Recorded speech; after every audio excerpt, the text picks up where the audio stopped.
میں ایک شادی میں ایک راضی نامے میں گیا، وہ اسی معاملے پہ تھا، تو وہ کہہ رہا تھا تجھے تیرے باپ نے دیا کیا؟ تو میں نے اس کے خاوند کو کہا، میں نے کہا سن، جب تیری بچی بیاہ ہو کر گھر سے جائے گی نا، میں تجھ سے پوچھوں گا تیرے دل پہ کیا گزرا ہے۔ میں نے کہا خدا کے بندے یہ کیا کہہ رہے؟ تو اس بچی نے، جو اس کی بیوی تھی نا، پردے میں تھی، بیٹھی تھی ساتھ باتیں، اس سے بھی ہم پوچھ رہے تھے، پورے علماء کا وفد تھا، بڑا زبردست جملہ تھا۔ اس خاتون نے کہا کہ مفتی صاحب، میرا ابو مجھے جہیز میں جہاز بھی لے کر دے سکتا ہے، اس کی حیثیت پوچھو، اس کا باپ اسے ایئرپورٹ بنوا کے دے سکتا ہے؟ کیا بات ہے! میں نے کہا نعم ما قلتی، میں نے کہا زبردست تو نے بات کی ہے، سمجھ آ جائے اس کو کہ 100 جہاز خریدنے جتنی رقم تو ایک ایئرپورٹ پر خرچ ہو جائے گی۔ تو یہ عجیب معاملے ہے۔ اچھا، پھر کچھ لوگ اس پر دین سے دلیل دینے کے لیے کوئی ٹیڑھی میڑھی ایک دلیل دیتے ہیں، عجیب جہیز دینا چاہیے۔ کہاں لکھا ہے بھائی؟ بی بی پاک فاطمہ رضی اللہ عنہ کا نکاح ہوا حضرت علی سے؟ جی ہوا بھائی، ہم مانتے ہیں حضور نے جہیز دیا۔ میں نے کہا جی دیا۔ کہا پھر جہیز کی دلیل آ گئی۔ میں نے کہا بات پوری ہے، ادھر آ ستمگر ہنر آزمائے، تو تیر آزما ہم جگر آزمائے۔ آپ میری باری، رسول اللہ کی صاحبزادیاں کتنی ہیں؟ بولو، بولیے بولیے۔ رسول اللہ کی 4 نور نظر لخت جگر 4 بیٹیاں ہیں، پہلی 3 کے جہیز کا ذکر کیوں نہیں ہے؟ آخری کا کیوں ہے؟ 3 باتیں میں نے آپ کے سامنے پیش کی ہے، سیدہ زینب، سیدہ رقیہ، سیدہ ام کلثوم رضی اللہ عنہن۔ ان کے جہیز کا یوں ذکر کیوں نہیں ہے جیسے اماں فاطمہ رضی اللہ عنہ کا ہے؟ ان تینوں کی وجہ تو بتا دے، اس کی وجہ میں بتا دوں، لیکن آئیں بائیں شائیں لیکن چونکہ چنانچہ گویا پہ بات ختم ہو جائے گی، بات ٹھکانے پہ نہیں آئے گی۔ سنو، میں نے کہا جہیز کا مسئلہ بھی سنو۔ علماء جانتے ہیں کہ حضرت فاطمہ کے جہیز کا مسئلہ کیا تھا رضی اللہ عنہ۔ جہیز میں سسر اپنے ہونے والے داماد کو دیکھتا ہے، اس کی ہڈی پسلی کو دیکھتا ہے کہ فائنانشلی یہ کتنا اسٹرانگ ہے یا کتنا ویک ہے، پیسے کے لحاظ سے کتنا مضبوط ہے کتنا کمزور ہے۔ اگر وہ کمانے والا ہے تو پھر کوئی جہیز نہیں ہے، وہ اپنی بیوی کے لیے خود کمائے۔ حضرت لقیط رسول اللہ کے پہلے داماد، ابو العاص بن ربیعہ الاموی رضی اللہ عنہ، بزنس مین آدمی، کاروباری ہے، کوئی جہیز نہیں ہے۔ صرف حضرت خدیجۃ الکبریٰ رضی اللہ عنہ نے جاتے وقت اپنے گلے سے ایک ہار اتار کے بیٹی کے گلے میں ڈالا، وہ جو جنگ بدر میں بطور فدیہ آیا، اور کچھ بھی نہیں۔ اور حضرت ام کلثوم اور حضرت رقیہ یکے بعد دیگرے حضرت عثمان رضی اللہ عنہ کے نکاح میں۔ حضرت عثمان تو غنی مشہور ہے، کاروباری مشہور ہے، کوئی جہیز کی ڈیمانڈ کی بات نہیں ہے۔ سیدنا حیدر کرار رضی اللہ عنہ ایمان میں تو بہت مضبوط ہے، لیکن معیشت کے لیول پہ پیسے کے معاملات میں حضرت علی المرتضیٰ کی وہ حیثیت نہیں ہے جو باقی دامادوں کی ہے رسول اللہ کی۔ تو بطور تعاون حضور پاک نے 2 چھاگل دیے ہیں، 2 سرانے دیے ہیں، چکی دی ہے، اور یہ پیالے دے کر حضور پاک نے اپنی بیٹی کو رخصت کیا۔ تم نے اچھا جہیز لینا ہے تو پھر ٹھیک ہے، حضرت فاطمہ الزہرا والا جہیز لے کر آپ ڈیمانڈ ختم کر لیں۔ تو اس نے کہتے ہو نہیں، سانو 2 لاکھ روپے کا بیڈ چاہیے، 2 لاکھ کا آپ کو بیڈ چاہیے، یہ کون سا حضرت فاطمہ الزہرا رضی اللہ عنہ کے معاملات آپ نے اٹھا لیے؟ بھائی ایسا نہیں۔ اچھا، حضرت فاطمہ کے جہیز کی آپ کو بات یاد ہے، حضرت فاطمہ کی بارات پہ عمل کیوں نہیں کرتے؟ میں چیلنج سے کہتا ہوں، حضرت فاطمہ والی بارات پہ تو ایک کبھی بھی نہیں آئیں گے۔ سیدہ فاطمہ الزہرا رضی اللہ عنہ کے نکاح میں تو صحابہ کا مجمع ہے، اور اعلن النکاح، حدیث پاک میں نکاح میں مجمع ہونا چاہیے، اعلان کرے وجعلوا فی المساجد، مسجد میں کرنا چاہیے اعلان۔ نکاح اور گناہ میں فرق ہی اعلان کیا؟ لیکن حضرت فاطمہ کی بارات میں 2 خواتین، ایک خود اماں فاطمہ اور ایک حضرت ام ایمن ہے۔ یہاں تمہاری بارات میں تو لشکر چل رہا ہوتا ہے، یہاں پہ اماں فاطمہ رضی اللہ عنہ کی بات بھول گئی۔ سیدہ عائشہ رضی اللہ عنہ کے نکاح میں مجمع ہے، لیکن جو بارات ہے وہاں بھی 2 خواتین ہیں، حضرت ام رومان، حضرت زینب اماں عائشہ کی اماں، اور ایک اماں رضی اللہ عنہ اماں عائشہ، 2 ہی ہیں۔ پھر باراتوں میں بھی یہ بات لے لیں تو سالی شادی کی جہیز پر یہ بات نہ کریں۔ اور پھر یہ خاوندوں کے لیے اور بیوی کے لیے ایک مسئلہ بیوی کے حق میں بھی کہتے ہیں، یہ جو حق مہر کا مسئلہ ہے یہ بھی سمجھتے، حق مہر واجب ہے شریعت۔ سورۃ نمبر 33 سورۃ احزاب پارہ نمبر 22، قد علمنا ما فرضنا علیہم فی ازواجہم، اب فرماتے ہیں میں نے طے کیا कितना? हजरत जाबिर रजी अल्लाह अन्हु ने रसूल पाक अलैहि सलाम का एक फरमान नकल किया है जिससे मार की कम से कम मिकदार मुतय्यन होती है। ला मार ले अकल मिन अशरत दराहिम, कम से कम 10 दिरहम।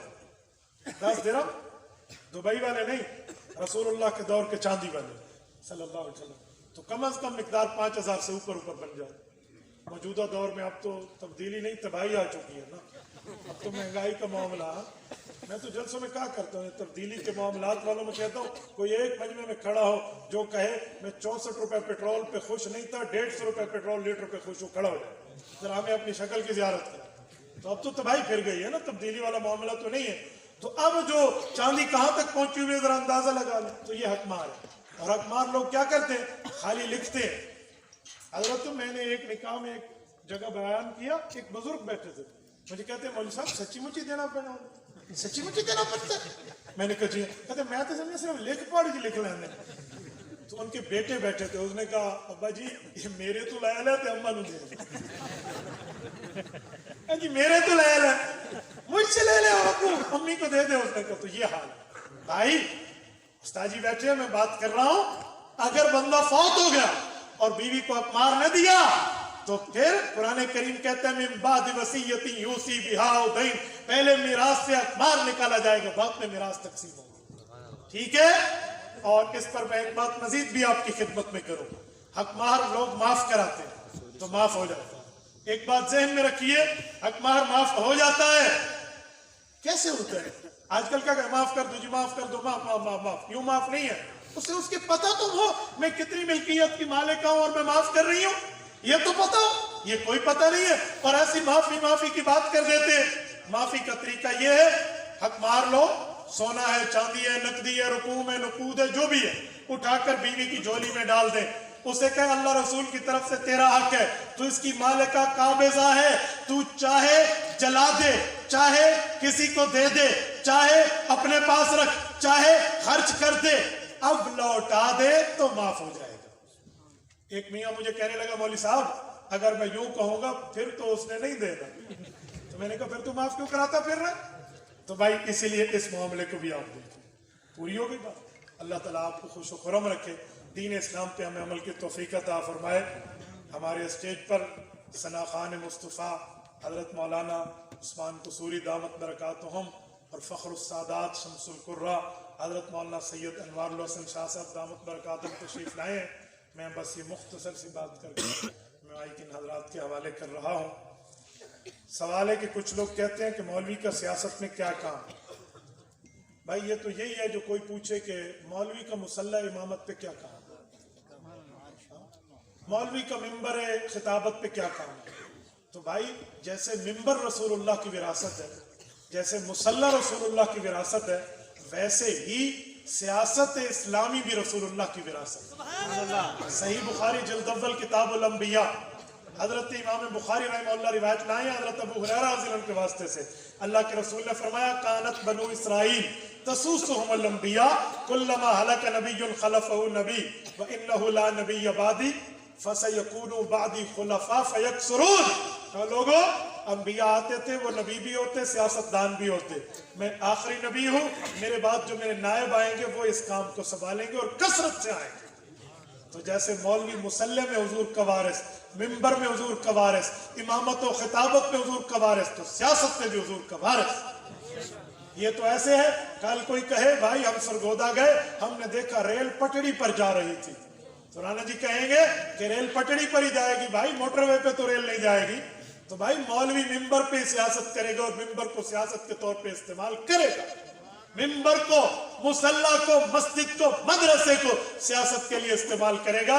तो भाई मौलवी को पैगंबर इस्लाम की विरासत में कायद जमीयत सियासत क्यों? भाई कायद जमीयत मुसलमानों की आन जान शान है।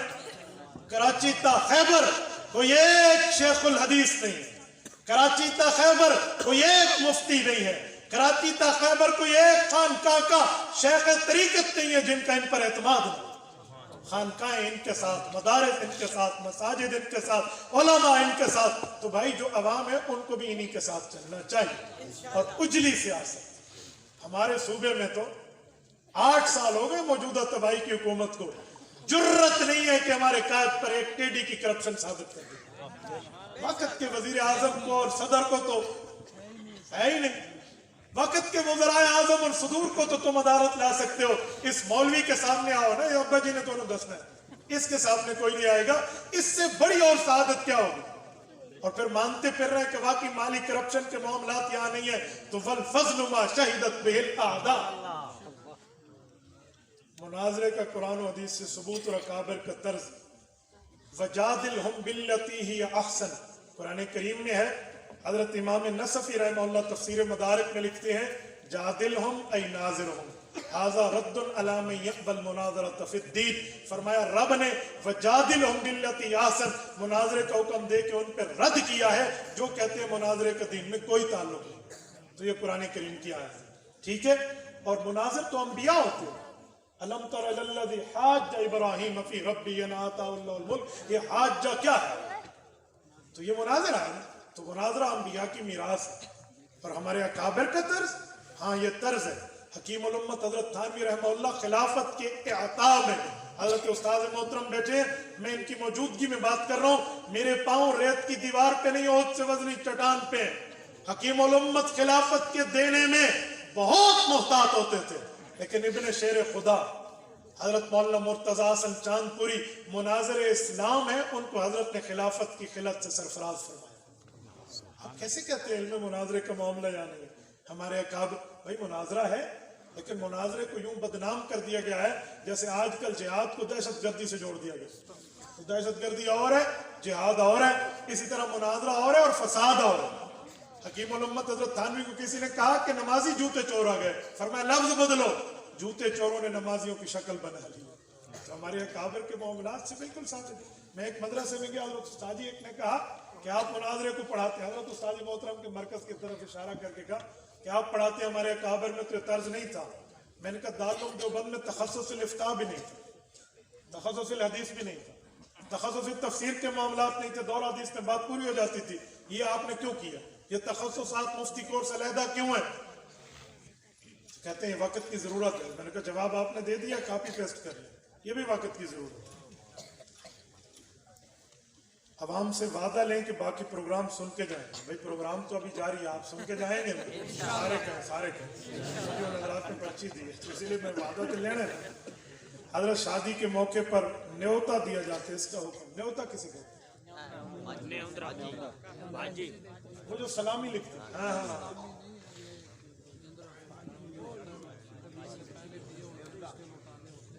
ये लेन देन इस्लाम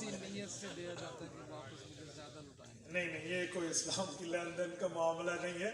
ये पैसे दे रहा हूँ, वापस मुझे ज्यादा लौटाएंगे तो सूद के माने में आ जाएगा, ठीक है ना? इसलिए इस चीज से बचिए। अल्लाह आपको और हमें खुश खरम रखे, सिरात मुस्तकीम पर रखे, दीन इस्लाम पर रखे।